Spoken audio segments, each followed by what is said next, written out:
afterwards. What's driving the surge in demand downtown? And then I'm going to give you a chance for a little commercial here in terms of the World Trade Center and what the plan is when it's opening, etc.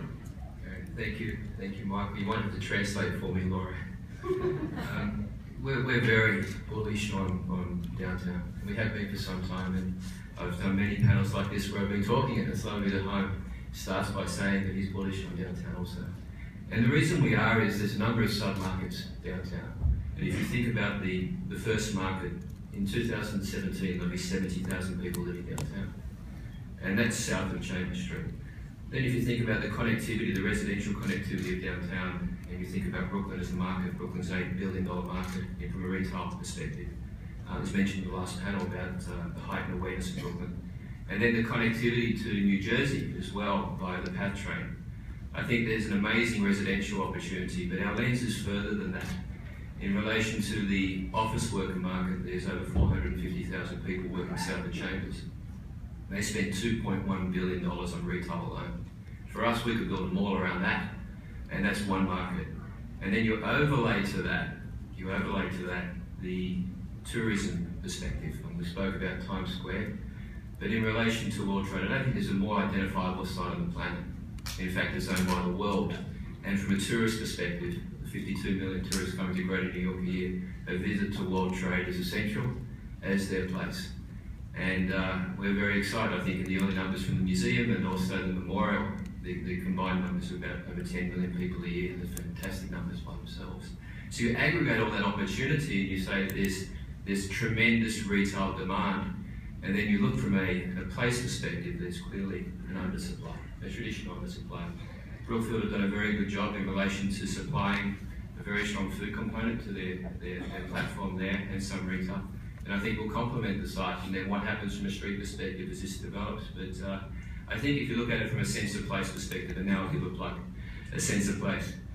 If we're able to aggregate all this opportunity downtown and the connectivity to the site, the connectivity right throughout Manhattan, I think there's, on opening the World Trade Center, which is the end of first quarter 2016 for stage one, which we're fully leased. And that feels very nice to say, by the way. We're curating a new offer in one place, and from the greatest of food with Italy, we're very excited about the connection with Italy in what will be an unbelievable food offer, right through to the greatest of technology and the greatest of fashion. So I think it will be really a sense of place, and what everyone in this room, I hope, will be very proud of as New Yorkers and also citizens of the world. And what sort of rents are you achieving in the World Trade Center versus? I'd like some of the Fifth Avenue action. Huh? Anyway, we're long-term holders, so let's see what happens. I think it's fair to say it's a function of footfall. That we've got street footfall. If you think about the PATH train alone, 270,000 movements a day. The estimates on World Trade Center, in an internalised forum, an internalised podium, over 400,000 people a day. Now they're great street footfall. So I guess that we've been calibrated to some of the great streets. We've never considered World Trade a mall. We use that word, it's a bit toxic on the East Coast. On the West Coast, they actually like the word more. So you've got to be careful.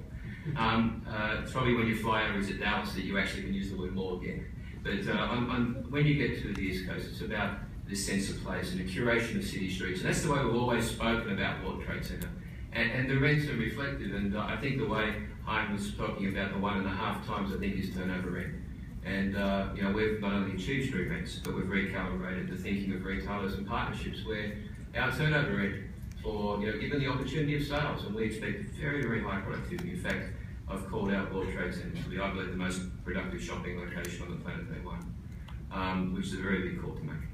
I know you're involved in the current #1 shopping location on the planet today, so Laura, there's a bit of a war happening here. But certainly I think turnover rates are a specific and a great opportunity for us. Laura and Rich, what do you, from your clients,